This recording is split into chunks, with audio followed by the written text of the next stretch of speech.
Media మిత్రులకి నమస్కారం.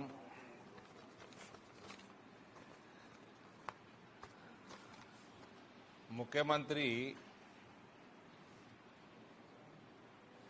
నిజామాబాద్కి పంగనామాలు పెట్టుతుండ్రు. Outer ring రోడే కాదు, చాలా విషయాలలో పంగనామాలు పెడుతున్నాడు. కాంగ్రెస్ పార్టీ అధ్యక్షుడు ఇక్కడ మహేష్ కుమార్ గౌడ్ గారు ఏం చేస్తున్నారు? మహేష్ కుమార్ గౌడ్ని రాజకీయంగా కథం పట్టిద్దామని నిర్ణయం చేసినట్టున్నాడు రేవంత్. ఇద్దరు ఎమ్మెల్యేలు ఉన్నారు, ఒక ఆయన అయితే అడ్వైజరేనా అడ్వైజర్, ఆయనకే నలుగురు అడ్వైజ్ చేయాలి. ఆయన ఏం అడ్వైజ్ ఇస్తాడో తెలియదు నాకు. ఇంకొక ఆయన ఎమ్మెల్యే ఇక్కడ రూరల్. మీ ఏ ముఖం పెట్టుకొని తిరుగుతున్నారా మీ ముగ్గురు జిల్లాల? ప్లే కరో, వీడియో ప్లే కరో భాయ్ సాబ్, ప్లే కరో.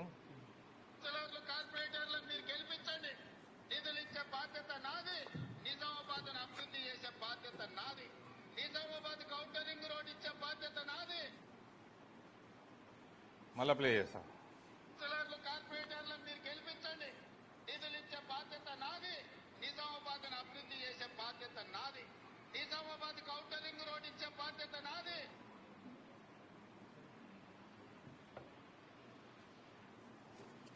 రేవంత్ బిడ్డ ఒకటి యాది పెట్టుకో, మార్పు తెలంగాణ రాష్ట్రంలో, ఉమ్మడి ఆంధ్రప్రదేశ్ రాష్ట్రంలో కూడా, తెలంగాణ రాష్ట్రంలో కూడా మార్పు అన్నది ఈ ప్రాంతంకి వెళ్ళి మొదలవుతుంది బిడ్డ.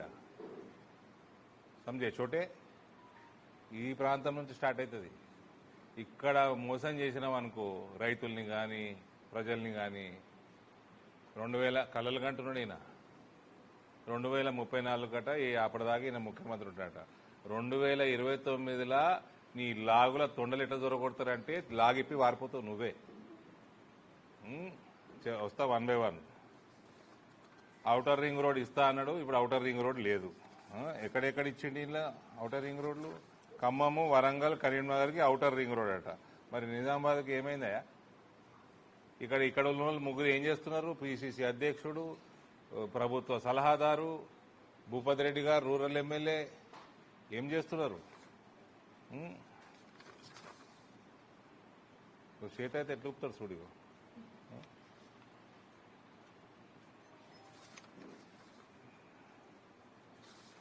అసలు ఈయనకు స్టేచర్ లేదు, మన లేదు, ముఖ్యమంత్రి స్థాయికి పనికిరాడు.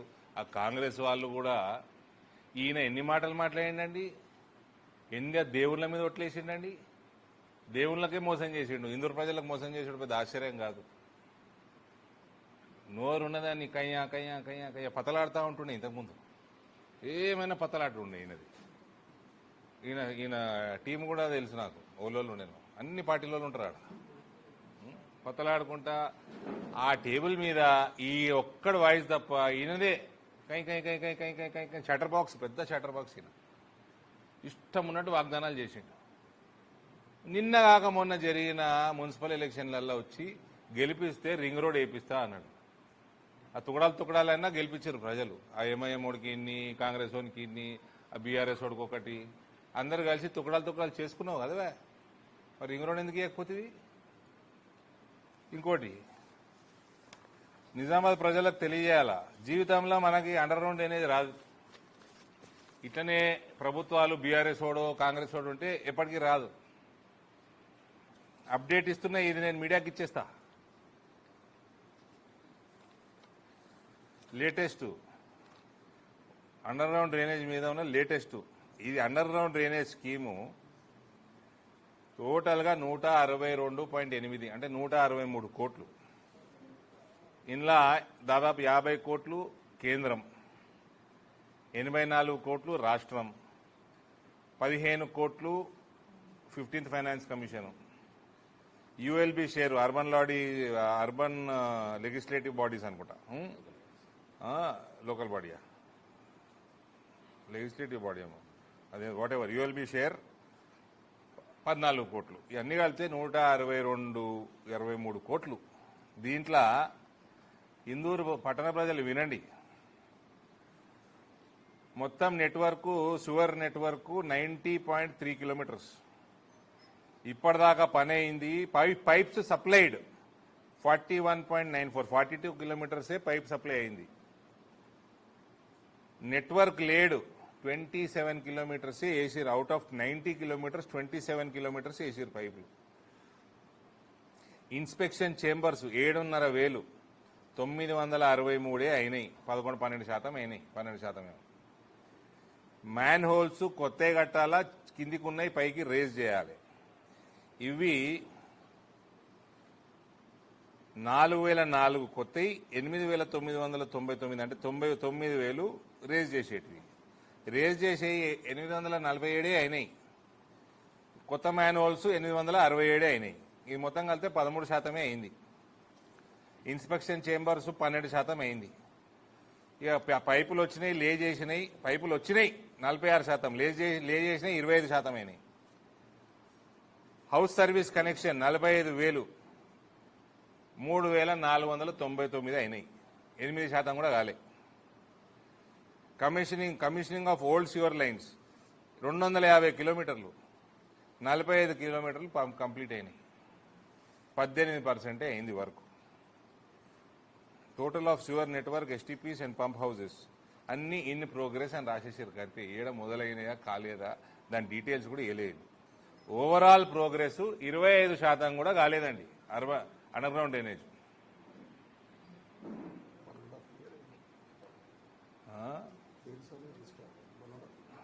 అంటే ఎన్నిసార్లు కలుపుతారు? మరి 6-7 ఏళ్ళు కడతారా? టోటల్ ఇప్పటిదాకా ఇచ్చిన అమౌంట్ ఇది చూడాలి. ఇచ్చిన అమౌంట్ 10.4 కోట్లు. 162లా 10.4 crores ఇచ్చినండి ఇప్పటిదాకా. ఇది రేవంత్కి ఇందూరు మీద ఉన్న చిత్తం. మొన్న వచ్చి పొంకనాలు కొట్టిపోయిండు. ఔటర్ రింగ్ రోడ్కి శాంక్షన్ చేస్తాను సిగ్గు లేకుండా వేరే అన్ని ఇచ్చుకున్నాడు. 2-3 ఇచ్చిండు. అది దాంట్లో పైసలు ఇస్తాడా లేదా నేను బిచ్చగాడిని అనుకుంటే తిరుగుతూ ఉంటాడు పొద్దున్న లేస్తే. ఈడ 160 కోట్లలో 10 కోట్లు ఖర్చు పెట్టిండు 2 సంవత్సరాలలో. ఇది నిజామాబాద్ ప్రజలు, నేను ఇప్పుడు ఎమ్మెల్యే గారికి చెప్తున్నా, కార్పొరేటర్లు చెప్తున్నా, ఎమ్మెల్యే సాబ్ అపాయింట్మెంట్లో సీఎంకా 100 కార్లు వేసుకొని పొండ్రి అపాయింట్మెంట్. ఓ 10 రోజుల అపాయింట్మెంట్ ఇస్తాడా? ఇచ్చిండు. లేదా అందరు రోడ్ ఎక్కువ. ఇక రూరల్ వాళ్ళు, అర్బన్ వాళ్ళ. ఔటర్ రింగ్ రోడ్ రూరల్కు ఎక్కువ ఉంటుంది. అంతేనా? ఎవరు డిస్టర్బ్ చేయనీకు, డోర్ తీయకు. రూరల్ అర్బన్ కలిసి ఇక రోడ్ ఎక్కువ మొదలుపెట్టాడు. ఎమ్మెల్యేలకి సురుకు తలగాలి. ఈడ కాంగ్రెస్ ఎమ్మెల్యేలకి ఈ జిల్లాలో అడ్వైజర్ పిసిసి ప్రెసిడెంట్కి ఎక్కువ తలగాలి. ఇటు జీవితంలో ఔటర్ రింగ్ రోడ్డు సరిగా చేయరు వీళ్ళు. అండర్ గ్రౌండ్ డ్రైనేజ్ కాదు. మళ్ళీ ఈయన పొంకనాలు అదేదో వేటు న్యూసా అందులో పోయి కూర్చున్నాడు. కూర్చుంటే కుర్చెత్తే ఉంటాడు ఈయన. అందులో పోయి మాటలు మాత్రం పొంకనాలు ఏం కొడుతున్నాడు.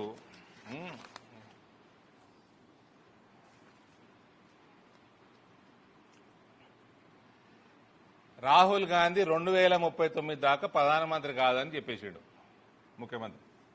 2039 దాకా ప్రధానమంత్రి కాడు రాహుల్ గాంధీ అని ఆయన ఒప్పేసుకున్నాడు. 2034 దాకాట ఈయన ముఖ్యమంత్రి ఉంటాడట. ఆ తర్వాత ఈయన నేషనల్ పాలిటిక్స్లకు పోయి అప్పుడు రాహుల్ గాంధీని ప్రధానమంత్రి చేస్తారట. గాంధీలు ఏం పిచ్చోలవే మీరు. ఈయననే స్కెచ్ చేసుకుంటుండు ప్రధానమంత్రికి. పైసలు బాగా సంపాదించేసి ఈయన స్కెచ్ చేసుకుంటుండు. బాగా 10 ఏళ్ళు సంపాదించేట తెలంగాణ లూటీ చేసి ఆ కేరళ కేసీ వేణుగోపాల్ ముఖ్యమంత్రి చేద్దామని వేయండు. అందరు కలిసి లూటీ చేద్దామని వీళ్ళంతా లూటేరాలు కాళ్ళు. ఆడ వేరే ఆయన చేశారు ముఖ్యమంత్రి. కానీ కేసీ వేణుగోపాల్ కోసం పోయిండు. పొట్టు టింగ్ టింగ్ టింగ్ టింగ్ అని పోయిండు కేరళకి. పైసలు పెట్టిండు, ఆడ ఛానళ్ళు పెట్టిండు, ఏదేదో చేసిండు. లోట పీస్ అయింది. ఆడ ఇంకొక ఆయన సతీష్ అని ముఖ్యమంత్రి చేసి అయిందా? ఒకటి 2039 దాకా రాహుల్ గాంధీ అనేటోడు ముఖ్యమంత్రి కాడంటే రేవంత్ 10 సంవత్సరాలు ఇంకా భారతీయ జనతా పార్టీ ప్రభుత్వం ఉంటుంది కేంద్రంలో 2039 దాకా అని ఒప్పుకోవడం జరిగింది. 2039లో కూడా రాహుల్ గాంధీ ప్రధానమంత్రి కావాలంటే రేవంతే హెల్ప్ చేయాలన్నట, లేకపోతే అప్పుడు కూడా కాడట. ఇక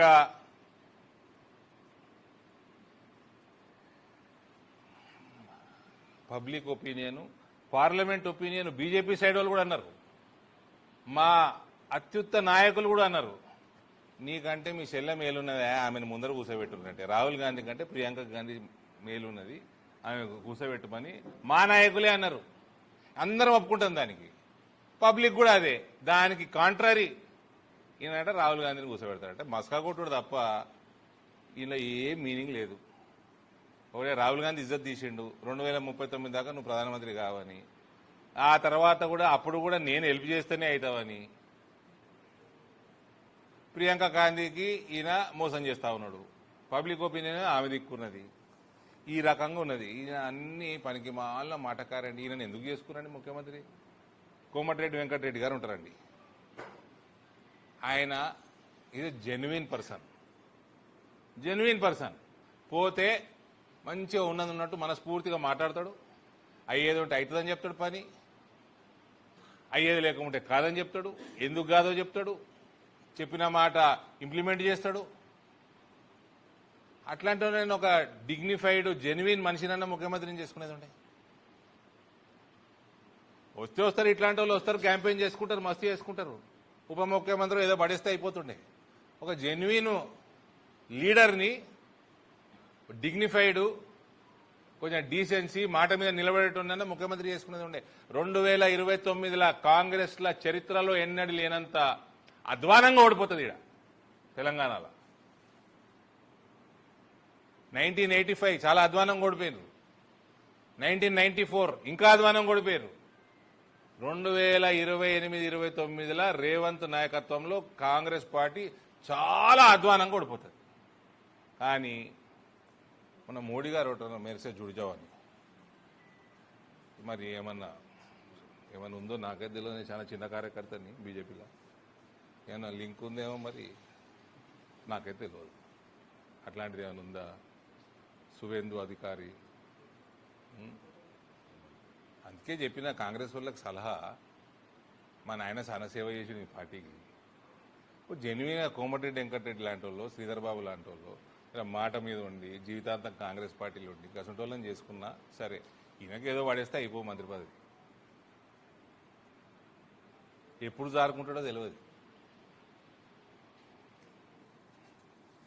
ఇక Revanth Reddy claims that he got the 3 bullet train corridors to Telangana అన్నాడా మొన్న? ఆయననే తెచ్చిండని బుల్లెట్ ట్రైన్ కారిడోర్స్ చెప్తే ఈయనండి, ఇది highlight joke. The Modi government brought national policy called the National Rail Plan. The first draft of the National Rail Plan was released in 2020 and the final report was released in 2021. It mentions the government's plans to develop 7 high-speed rail corridors, out of which 3 are connected to Hyderabad. 2020 start అయింది, 2021 report complete అయింది. ఈయన లోటపి ఏడున్నాడు ఈయన. అప్పుడు దుబ్బాకల deposit వీకింది, జిహెచ్ఎంసీలో deposit వీకింది, హుజూరాబాద్లో deposit వీకి ఈయననే ఏడున్నాడో గాయబుండే మనిషి. ఈయనట rail corridor తెచ్చినట్ట. ఈయనని rail corridor spelling అడగాలి. Journalist అని చెప్తున్నా, ఇట్లాంటి మంచి టాపిక్లు వచ్చినప్పుడు రైల్ కారిడోర్ స్పెల్లింగ్ అన్న తెలుసా అని అడగాలి.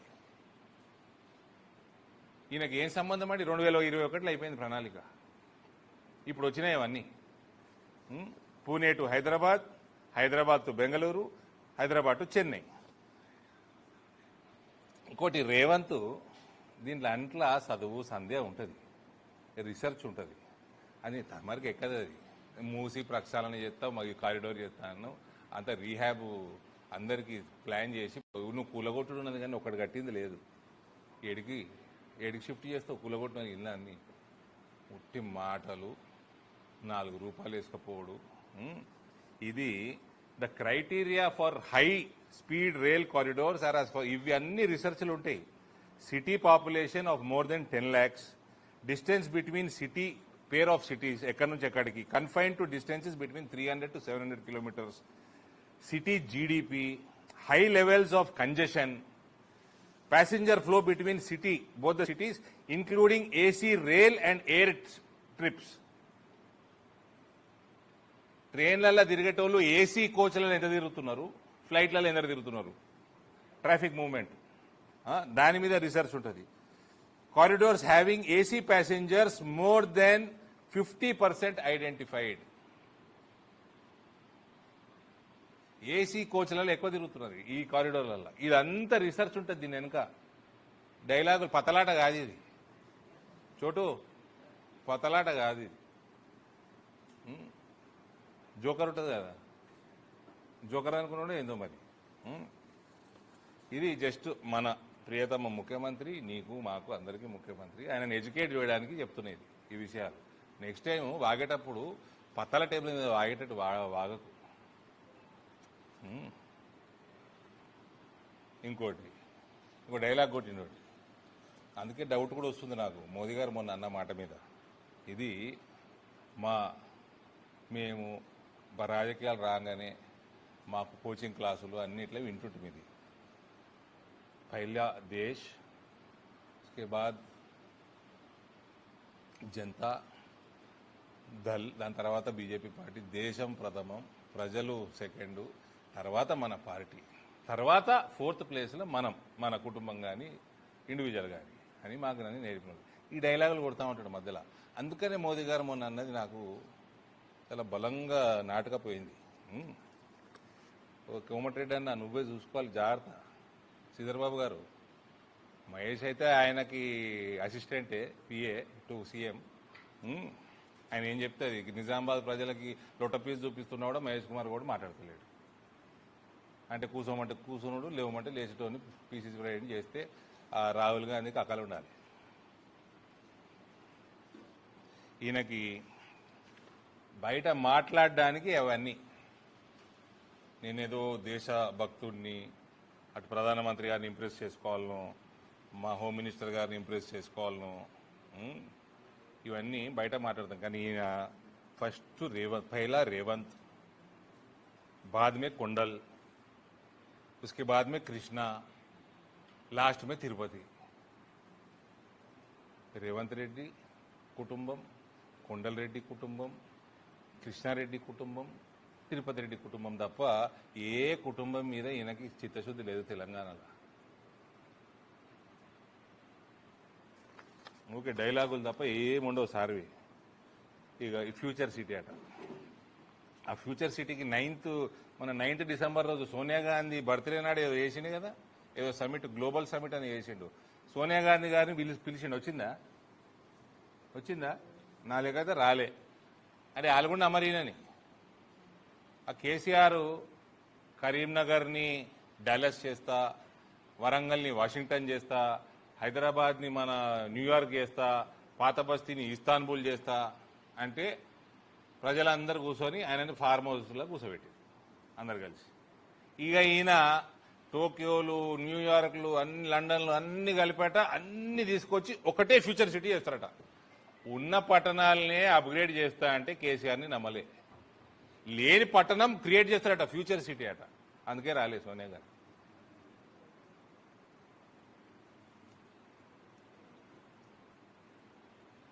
ఫ్యూచర్ సిటీ మీద ఈయన చేసిన రీసెర్చ్ ఏంది, ఫ్యూచర్ సిటీ ప్లానింగ్కి ఉన్న ఏజెన్సీలు ఏంది, ఎవరు, మీ దగ్గర ఎటువంటి ప్రణాళిక ఉంది, ఎన్ని సంవత్సరాలలో కడతారు, ఎంత బడ్జెట్, ఏం నుంచి తెస్తారు, ఇవన్నీ అడగరు జర్నలిస్టులు. ముఖ్యమంత్రి అని భయపడతాడా? ఈ ముఖ్యమంత్రి మీద పేరుకే ముఖ్యమంత్రి, గింతే కుర్చీ లేవేలే, కూర్చుంటే కుర్చీలో గాయపడతాడు ఈయన. ఏం భయపడకూరు, అన్ని అడగండి, టెక్నికాలిటీస్ అడగండి జర్నలిస్టులు మాట్లాడేటప్పుడు. నోటికి వచ్చింది మాటలు పతలాట ఆడినట్టు.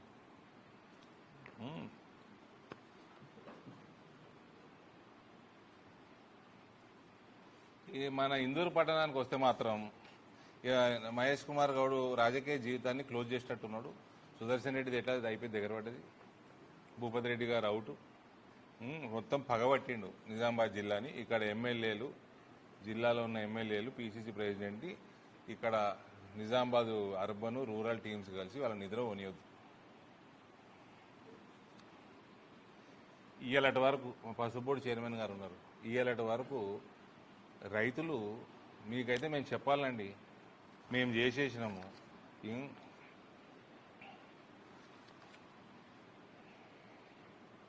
రేట్లు పెరిగేటట్టు మార్కెట్స్ లింక్ చేసినాము, ఎక్స్పోర్ట్స్ పెంచినాము, కిసాన్ రైలు పెట్టినాము ఎక్కడెక్కడ అవసరమో, లాజిస్టిక్స్లో బాగా వర్క్ చేసుకున్నాము. తర్వాత బోర్డు ఇచ్చినాము, అది బోర్డు తెలంగాణకి ఇచ్చినాము. దానికి మీ బిడ్డని, ఇందూరు జిల్లా బిడ్డని చైర్మన్గా చేసినాము. అవన్నీ కూడా నరేంద్ర మోడీ ఈ గడ్డ మీదకి వచ్చి చేసిపోయింది. ఇవాళ ఏమవుతుంది, పసుపు బోర్డు కోసం కొట్లాడితే రైతులు చేసుకొస్తే అయిపోతుందేమో అనుకున్నాము. ఇవాళ దానికోసం జాగా కోసం కూడా కొట్లాడబడుతుంది.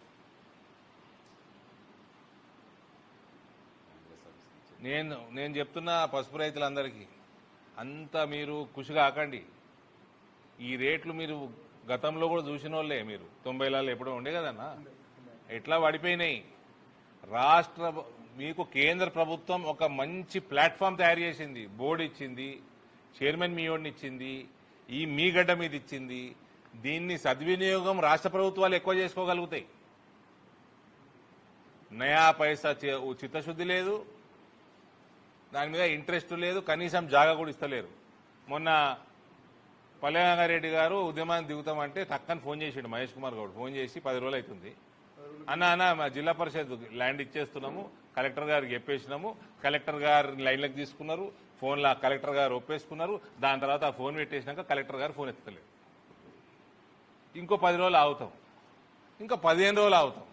దాని తర్వాత ఆయన కూడా నేషనల్ టర్మరిక్ బోర్డు చైర్మన్ కూడా రోడ్ ఎక్కాల్సిన అవసరం ఉంటే రోడ్ ఎక్కాల్సి వస్తుంది రైతుల కోసం. ఆయన పసుపు రైతు ఫస్ట్, తర్వాత చైర్మన్, బోర్డు చైర్మన్. ఇంత లోపల పనికి మళ్ళీ కాంగ్రెస్ పార్టీ ఉంటుందో పిక్తుందో. మీ మీ మీ ముఖ్యమంత్రి తెలుగుదేశం పోడు, మీకు ఎందుకే జాగా? టర్మరిక్ బోర్డు కంటే పెద్దదా మీది పాలతు పార్టీ? ఇయ్యాలటి వరకు ఏం చేసారు రైతుల కోసం, ఈ ప్రాంత రైతుల కోసం ప్రత్యేకంగా చెప్పాలి. ఇది ఇందూరు ప్రజలు గమనించి, ఇందూరులో మీ ఆశీర్వాదం మాకు ఎప్పుడు ఉంటుంది, మేము ఎప్పుడు కొట్లాడుతూనే ఉంటాము. మాకు కొట్లాడేం కొత్త కాదు, ఇంకా కొట్లాడాలని కొట్లాడతాం, మంచి బాధాతో కొట్లాడతాం. దయచేసి మీ అందరూ కూడా గమనించాలి. ఇందూరు పట్టణం వాళ్ళు, ఇందూరు జిల్లా వాళ్ళు, పసుపు రైతులు. ఇక ఆయన రేవంత్ చేసిన వాగ్దానాలు అయితే అన్ని నువ్వుకే మేము యాడ్ చేయాల్సిన అవసరం లేదు. కాంగ్రెస్ వాళ్ళని తిరుగునిచ్చుడు బంద్ చేయండి జర దయచేసి.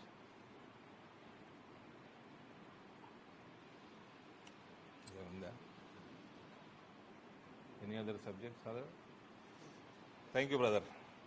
చెప్పండి, ఏమైనా ఉంటే చెప్పండి మీరే.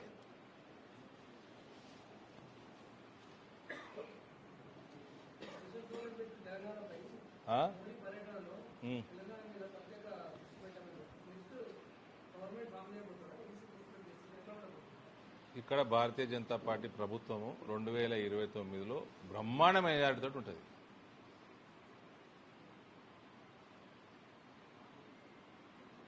మేర్సే జుడ్జావ్ అన్నట్టు చూసినావా? అది దాని సంగతి నాకు తెలియదు, వాళ్ళిద్దరి మధ్యలో సంభాషణ ఉంటే. కానీ 100% బీజేపీ గౌరవంతో ఉంటుంది. హై టెన్షన్ రాజకీయాలు చూస్తారు మీరు నెక్స్ట్ 2 years. High tension.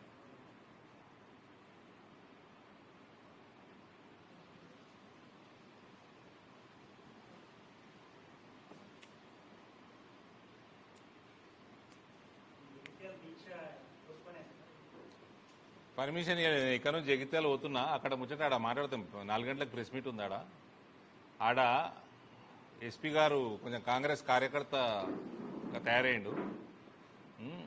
సరే ఆయన సంగతి కూడా చూద్దాం, కానీ పర్మిషన్లు ఇస్తలేడు, కాంగ్రెస్ రంగులు పూసుకుంటున్నట్టున్నాడు.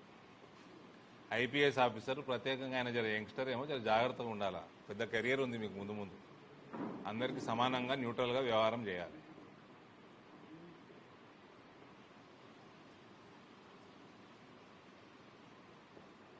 పోస్ట్పోన్ చేసినాము, ఇంకా పెద్ద ఎత్తున దాని గురించి కొట్లాడతాము. అక్కడ ఎమ్మెల్యేకి కూడా కళ్ళు నెత్తికెక్కినాయి. ఆయన భూస్థాపితం చేశారు, నేను ఊకోను.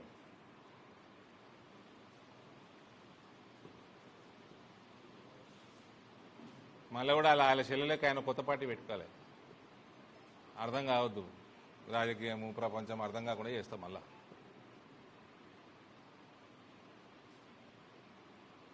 ఇప్పుడు ఇందూరు ప్రజలకు ఎట్లయితే మనం 2-3 విషయాలు మాట్లాడినామో జగిత్యాల ప్రజలకు కూడా కొన్ని అవేర్నెస్ తీసుకొచ్చే పని మీద పోతున్నాడు అన్నట్టు. ఓకే.